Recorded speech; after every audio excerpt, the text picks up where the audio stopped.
থানায় জিডি করলেই ফিরে পাচ্ছেন হারানো মোবাইল ফোন, পাশাপাশি মোবাইল ব্যাংকিংয়ের ভুলক্রমে চলে যাওয়া টাকাও ফেরত পাচ্ছেন গ্রাহকরা।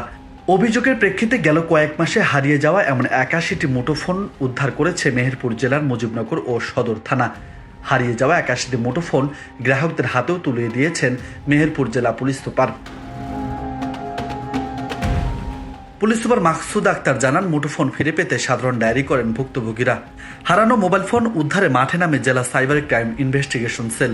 দীর্ঘ কয়েক মাস অনুসন্ধান চালিয়ে মুঠোফোনগুলো উদ্ধার করা হয়। পরে বুধবার মুঠোফোনের মালিকদের পুলিশ সুপার কার্যালয়ে ডাকা হয় এবং ফোনগুলো হস্তান্তর করা হয়।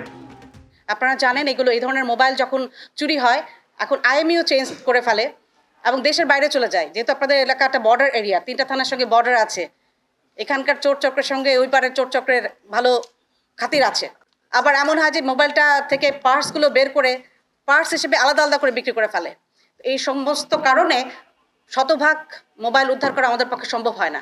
তবে যে উদ্ধারটা হয় এটা মেজরিটি, মানে অভিযোগ যে পরিমাণ পড়ে তার বেশিরভাগই আমরা উদ্ধার করার চেষ্টা করি এবং যেটুকু পারি সেটুকু আপনাদের সামনে উপস্থাপন করি। সবটা করা আমাদের পক্ষে সম্ভব হয় না এই সমস্ত কারণে।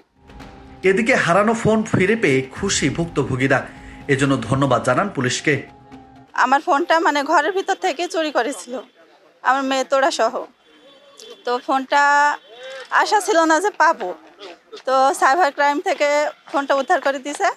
আমি আল্লাহর কাছে দোয়া করি তারা আরো ভালো পথের দিকে আগাক। চুয়াডাঙ্গায় যাওয়ার পথে অটোতে থেকেই পকেট থেকে ফোনটা পড়ে যায়। প্রায় 6 মাস আপ হয়ে যাচ্ছে।